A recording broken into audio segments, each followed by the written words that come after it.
Buenas noches, mis hermanos, el Señor les bendiga. Esta noche quiero hablar sobre la oración, reflexionar sobre la oración, una vida en oración, que es la genética del creyente. Entonces, quiero hablar de la oración espiritual. Voy a empezar leyendo Efesios capítulo 1, verso 3 al verso 14. Dice: Bendito sea el Padre, bendito sea el Dios y Padre de nuestro Señor Jesucristo, que nos bendijo con toda bendición espiritual en los lugares celestiales en Cristo, según nos escogió ante la fundación del mundo, para que fuésemos santos y sin mancha delante de Él, en amor, habiéndonos predestinado para ser adoptados hijos suyos por medio de Jesucristo, según el puro afecto de su voluntad, para alabanza de su gloria, de su gracia, con la cual nos hizo acepto en el amado, en quien tenemos redención por su sangre, el perdón de pecados, según la riqueza de su gracia, que nos hizo sobreabundar para con nosotros en toda sabiduría e inteligencia, dándonos a conocer el misterio de su voluntad, el misterio de su voluntad según su beneplácito, el cual se había propuesto en sí mismo de reunir todas las cosas en Cristo en la dispensación del cumplimiento de los tiempos, así de los que están en los cielos como los que están en la tierra. En Él tuvimos herencia, habiendo sido predestinado conforme al propósito del que hace todas las cosas según el designio de su voluntad, a fin de que seamos para alabanza de su gloria, nosotros los que primeramente esperamos en Cristo. En Él también vosotros, habiendo oído la palabra de verdad, el evangelio de vuestra salvación, y habiendo creído en Él, fuiste sellado con el sello del Espíritu Santo de la promesa, en que es las arras de nuestra herencia hasta la redención de la posición adquirida para alabanza de su gloria. El libro de Efesios nos habla de que nosotros hemos sido posesionados en Cristo, en una dimensión espiritual. El libro de Efesios nos habla, el libro de Efesios es uno de los libros más profundos y más ricos sobre la herencia que nos pertenece.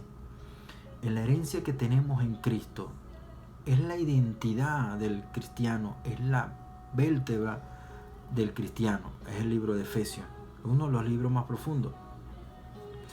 Y Pablo, lleno del Espíritu Santo, nos dice que nosotros estamos posicionados en una dimensión espiritual diferente. Pedro también nos dice que ya nosotros no pertenecemos a este mundo, que ya nosotros no hay potestad sobre nosotros. Entonces Pedro nos dice a nosotros, en 1 Pedro 2:9 dice: Mas vosotros sois linaje escogido, real sacerdocio, nación santa, pueblo adquirido por Dios, para que anunciéis las virtudes de aquel que os llamó de las tinieblas a su luz admirable. O sea, el Señor nos ha cambiado de posición y nos ha trasladado a su reino.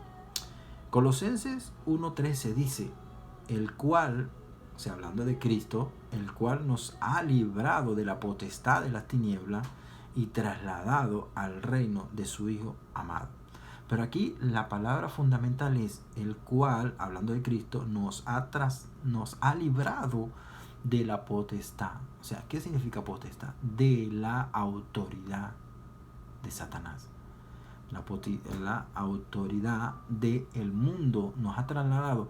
Anteriormente, nosotros, antes de ser creyentes, la potestad de nosotros era el diablo, y hacíamos las cosas según lo que el diablo quería y complacíamos a Satanás. Ya no, ahora vivimos en Cristo Jesús. Dios nos ha cambiado de esa antigua vida para vivir una nueva vida en Cristo Jesús. Cada uno de los que están viendo este video y yo mismo, Dios nos ha mostrado cuál debe ser nuestro propósito en la vida cristiana y cómo debemos conducirnos para cumplir este propósito. Cada quien Dios lo llamó para un propósito. Dios trazó un propósito en ti, hermano. Dios ha trazado un propósito en ti. No importa la edad que tengas, seas muy joven o seas muy adulto, hermano, Dios ha trazado un propósito en ti. Dios te llamó para un propósito.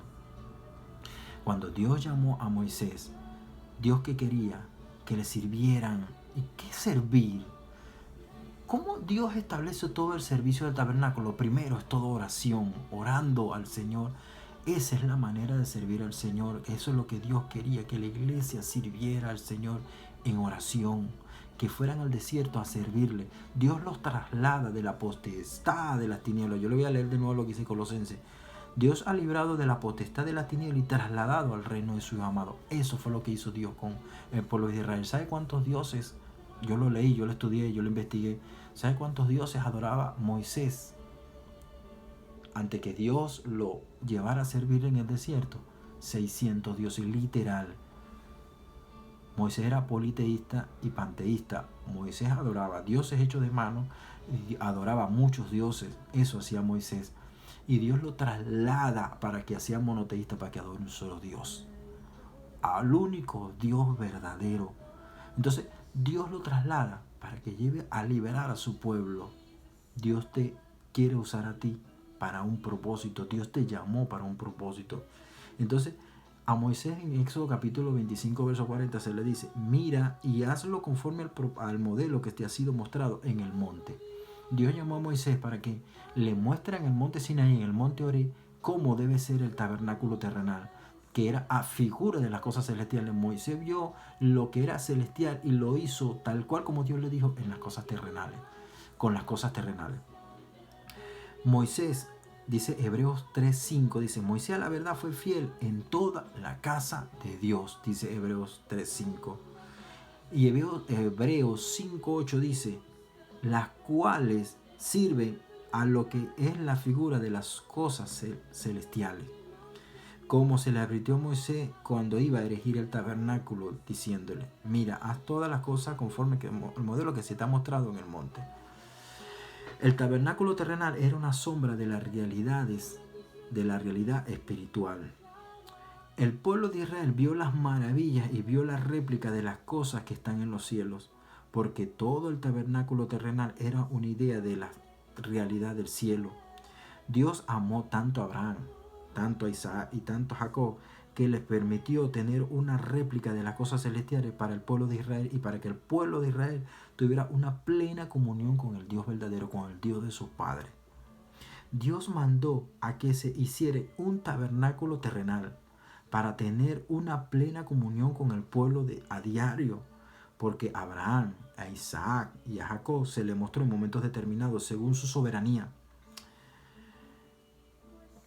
Pero nunca fue una comunión tan exacta y tan verdadera como al tener una comunión directa en la presencia de Dios por medio de un tabernáculo terrenal, y Dios a su vez lo llenaba de su gloria.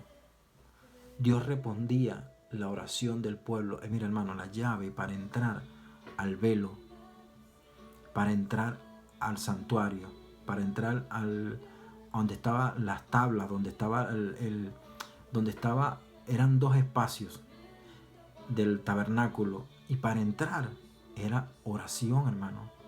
El pueblo no tenía, el sumo sacerdote tenía que estar santificado para poder entrar delante de la presencia de Dios. Entonces, lo voy a leer de nuevo lo que dice Efesios 1.10, dice: de reunir todas las cosas en Cristo en la dispensación. Efesios 1.10 dice: de reunir todas las cosas en Cristo en la dispensación del cumplimiento de los tiempos, así de lo que están en los cielos como lo que están en la tierra. Hermano, Dios llama desde la antigüedad a su pueblo para que vivan en santidad. Y tristemente tiempo después les reprocha, y ahora nos reprocha a nosotros en este tiempo. Dios los llamó para que vivieran una vida en oración, para que se le sirvieran a Él, para que lo amaran a Él, para que lo buscaran a Él. Y tristemente Dios reprocha a la iglesia en este tiempo, porque los israelitas tuvieron un tabernáculo terrenal que era figura de las cosas celestiales. Nosotros tenemos un tabernáculo celestial. Nosotros ahora tenemos mucho más que lo que ellos tuvieron, porque ellos tuvieron figura física. Nosotros tenemos figuras reales. Bueno, las tablas al pueblo de Israel se les dio física, y al Señor a nosotros nos las clavó en nuestro corazón. O sea que nosotros tenemos más responsabilidad que el pueblo de Israel, porque a ellos se les dio tabla física y a nosotros fue puesto en nuestro corazón y en nuestra mente. Entonces, Tiempo después, al pueblo de Israel, Dios le dice, en Jeremías 22, 23 y 24 dice, ¿cómo puedes decir, vamos a ponernos en este lugar, cómo puedes decir, no soy inmunda? Señor, yo estoy bien. Nunca anduve tras Baales, o sea, nunca tuve mis otros dioses. Nosotros sabemos cuáles son nuestros Baales. Mira tu proceder en el valle, dice el Señor, mira tu proceder en la vida. Conoce lo que has hecho, dromedaria ligera que tuerce su camino. ¿Sabes lo que es una dromedaria? Dromedaria es un camello hembra que cuando está en celo va, descarría su camino por donde va y se va corriendo hacia donde está el macho. El verso 24 dice, asna montés acostumbrada al desierto, que en su ardor olfatea el viento, de su lujuria, ¿quién la detendrá? Todos los que la buscaren, no la fatigarán, porque en el tiempo de su celo la hallarán. Hermano, la asna montés, cuando está en celo, va y sale corriendo a buscar macho y deja su camino, su propósito. Entonces, ¿el Señor qué quería? Que el pueblo viviera en santidad, que el pueblo fuera diferente. Les voy a dar un ejemplo de cómo Dios quería que el pueblo de Israel fuera diferente y cómo Dios quiere en este tiempo que nosotros seamos diferentes. Dios en todo estableció para el pueblo de Israel, para que vivieran una vida en santidad. Dios estableció todo en la línea. Y Dios le dice a los sacerdotes, en Levíticos 21:13 dice, tomará por esposa a una mujer virgen. No tomará ni viuda, ni repudiada, ni infame, ni ramera, sino tomará de su pueblo una virgen por mujer, para que no profane su descendencia en sus pueblos, porque yo Jehová soy el que los santifico. Mano, ¿qué ha hecho la iglesia hoy en día? Ha tomado repudiada, ha tomado infame, se ha prostituido con ramera.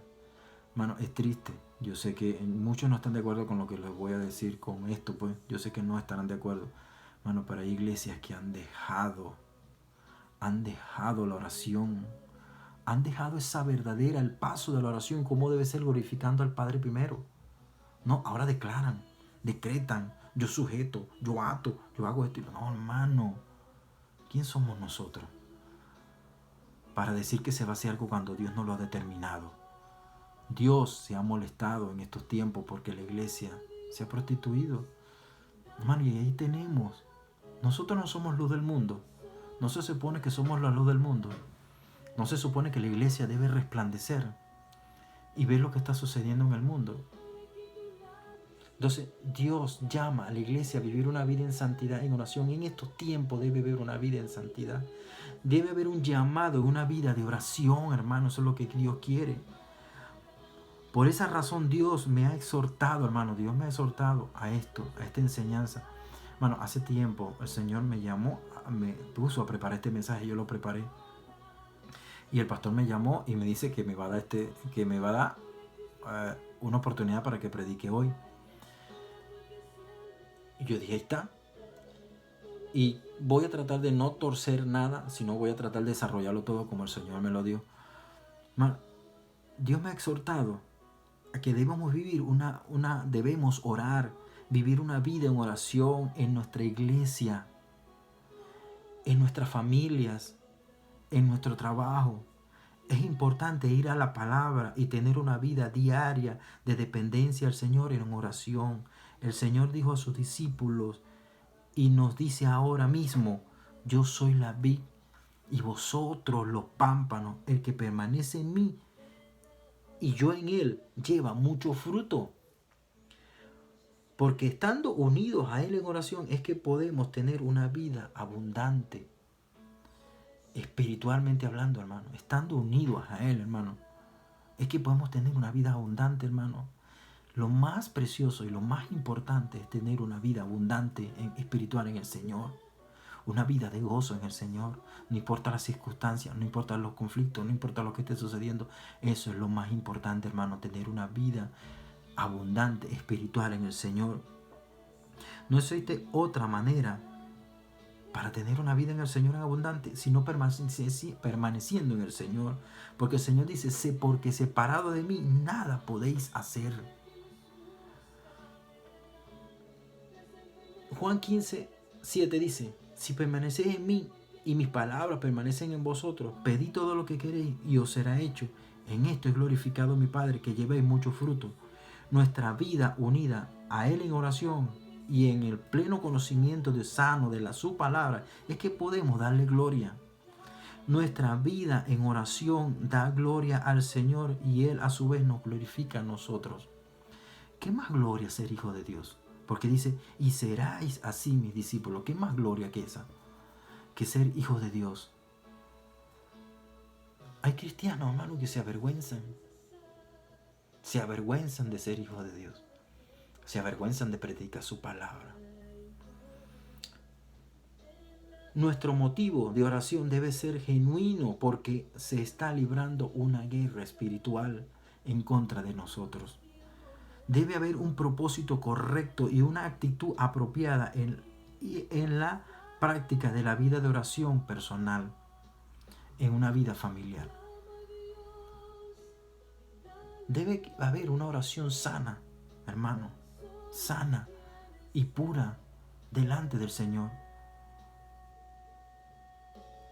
Ver lo que se dice el Señor para este tiempo, hermano, para hoy. Es lo que dice el Señor. Velad. ¿Qué significa velad? En el tabernáculo se hacían turnos se lo voy a decir rapidito, cuando Salomón establece el tabernáculo, Salomón establece el tabernáculo, Salomón ordena hacer censo de todos los levitas y ordena a Emán, ordena a Asa, ordena a todos, hermano. Los ordena en sus turnos para que se adore a Dios en 24 horas al día. Para que el sumo sacerdote esté ahí velando delante de Dios y gozándose con címbalos, con trompetas, con bocina, que haya fiesta 24 horas al día en la presencia de Dios.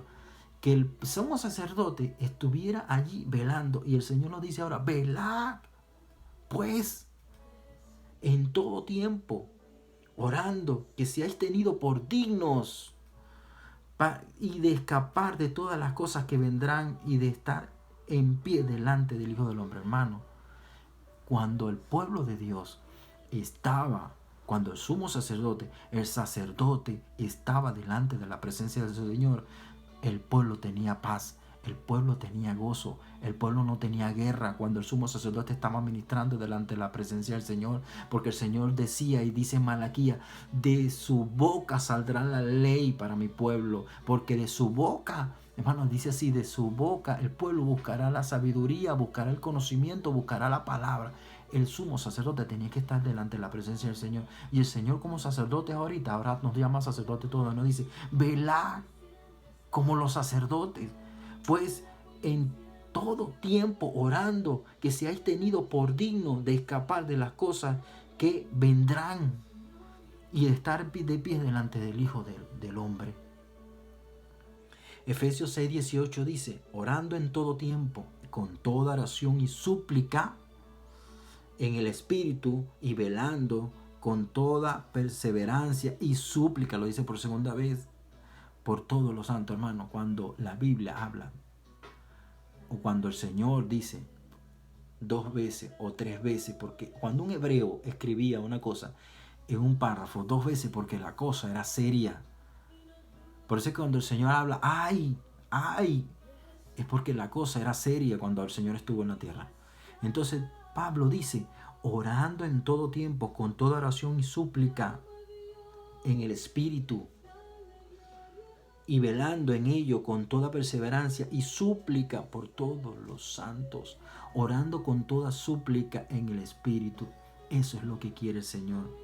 La Escritura provee muchos modelos de una verdadera vida en oración.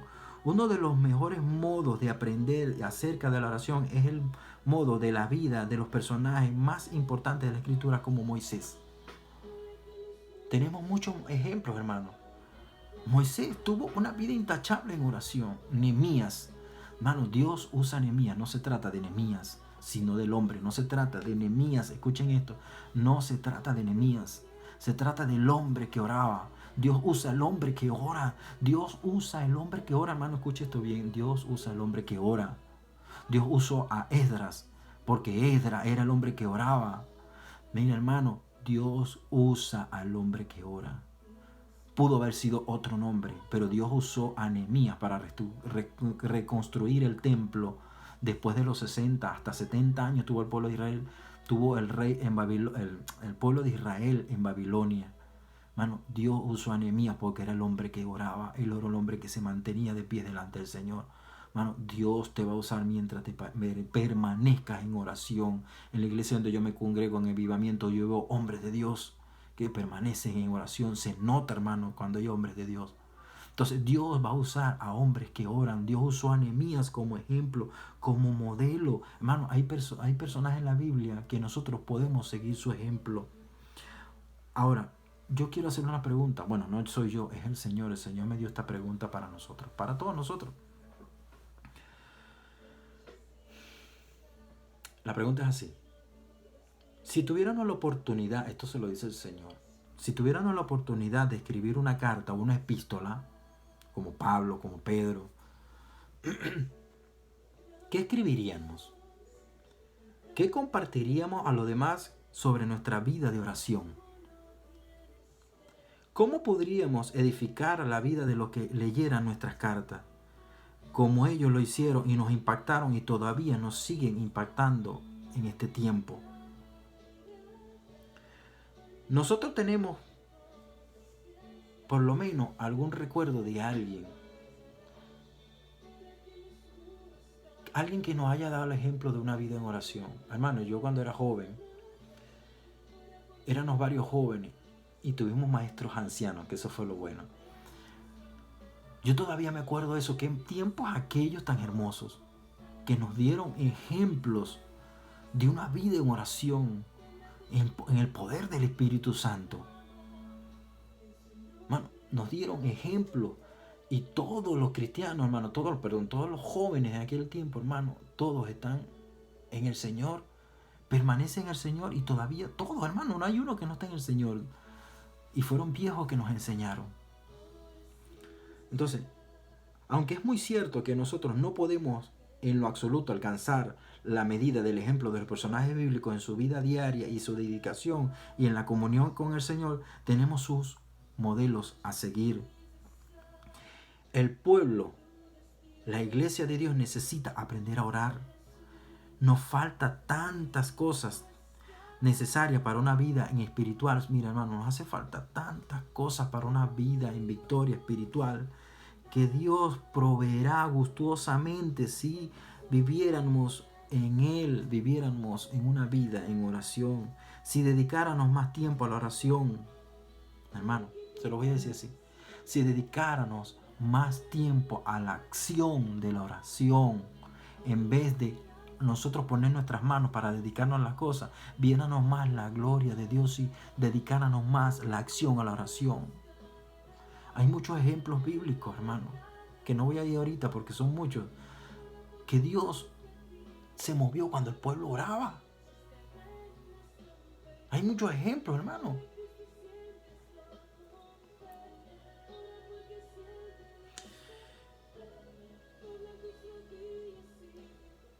Debemos entender un principio de la oración. Le voy a otro ejemplo, corto. El libro de Santiago capítulo 3, finalizando el capítulo 3, verso 18, dice: el fruto de justicia se siembra en paz para aquellos que hacen la paz. Está hablando de una vida de gozo, de justicia, en lo que viven en oración. Pero algo que estorba, en el capítulo 4, empezando el capítulo 4, habla de algo que estorba la vida de oración, que es codiciáis, capítulo 4, verso 2, codiciáis y no tenéis, matáis y ardéis de envidia y no podéis alcanzar, combatís y lucháis, pero no tenéis lo que deseáis. Hermano, debemos apartar todo lo que estorba nuestra vida de oración. Es necesario que oremos en este tiempo. Es necesario que vivamos una vida en oración. Eso es lo que Dios quiere, hermano. Manuel, escuchen esto. Joseph Scriven fue un irlandés poeta. Escuchen esto. Joseph Scriven fue un irlandés poeta. En el 1869, Joseph Scriven publicó una colección de 118 himnos a sus 25 años. Decidió abandonar su país natal y emigrar a Canadá como predicador. Recibió la noticia, hermano, de Irlanda de que su madre estaba muy grave, estaba enferma de muerte. Él escribió un poema a su madre para confrontarla y para confortarla a su madre, y esta oración se llamaba Ora sin cesar. Este poema lo cantaron en la iglesia de Irlanda. Tiempo después, por agradecimiento porque el Señor había sanado a su madre, escribió un himno que se llama, que muchos lo hemos cantado, Oh, qué amigo nos es Cristo. Bueno, este hombre ciertamente tuvo una vida llena de gozo. Hermano, tuvo una vida llena de la presencia del Señor, pero no tuvo nada, ni esposa tuvo. Pero fue un hombre lleno de la presencia de Dios. La primera vez que quiso casarse, su prometida murió.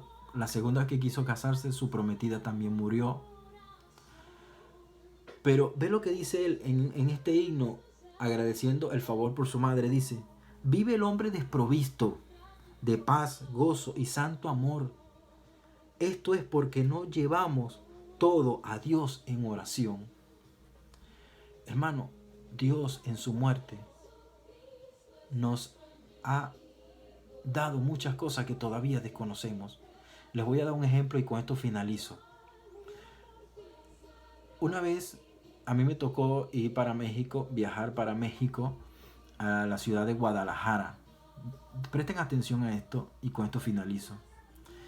Me tocó ir a la ciudad de Guadalajara. Un pastor amigo mío me dice, Aldo, yo me voy a encargar de todos tus gastos. Y yo le dije, no, hermano, pero es que yo estaba bien. Le digo, no, hermano, yo voy bien. O sea, yo pago mi hotel, yo pago todas mis cosas. Me dice, no, hermano, yo quiero dejarte en un buen hotel. Entonces me dice, yo quiero llevarte al hotel. Me lleva al hotel y yo veo el lobby, muy bonito el hotel, muy limpio, muy elegante, muy bello el hotel. Y me dice, sube con tu esposa a la habitación, habla con el recepcionista, le dice, dale la llave y que ellos vayan a ver la habitación, que los lleven. Me llevaron a ver la habitación, arriba. Cuando vengo, yo le digo, no, hermano, pero está bien. Cuando vengo, el hermano me dice, ¿ya vio la habitación? Sí. ¿Te gustó la habitación? Sí. Ah, bueno, en esa habitación te vas a quedar 9 días. Era 9 días. Hermano, déjeme contarle esto. El hermano pagó la habitación y yo venía a pagar la habitación. Eso me dio una pena. Y el señor, el pastor, paga la habitación por durante 9 días. Hermano, mi esposa y yo salíamos temprano, desayunábamos en la calle. Y llegó un momento que ya a los 8 días ya estábamos cansados de desayunar en la calle y comer en la calle, porque los mexicanos comen puro taco, pura cosa. Y nosotros queríamos algo saludable. No es que no esté saludable los tacos, pero queríamos algo más suave. Queríamos algo más natural, frutas, un cereal, algo así. Entonces bajamos al lobby y le decimos a la muchacha de la recepcionista, le decimos, oye, ¿no hay algo natural donde no podamos comer aquí? O sea, que nosotros podamos desayunar aquí. Me dice, sí. De hecho, su habitación, su servicio ha sido pago el desayuno todos los días. Y nos quedamos sorprendidos. O sea, que nosotros no desayunamos los otros días anteriores. No, usted no desayunó porque no quisieron. Así mismo ha hecho el Señor. El Señor ha hecho así con nosotros. Nos ha dado cosas y están disponibles para nosotros que nosotros no las tomamos por desconocimiento. El Señor me dio una buena enseñanza, una lección con eso. Entonces, hay riquezas en el Señor, hay riquezas en el Espíritu Santo que podemos tomarlas, que están disponibles ahí. Y han seguido y siguen siendo disponibles para nosotros, pero solamente se alcanzan. No hay otra forma de alcanzarla sino en oración. Dios les bendiga, Dios les guarde y espero que esta enseñanza haya confrontado su vida. Hermano, Dios trazó un camino para ti. Cumple tu propósito. Dios te bendiga y Dios les guarde.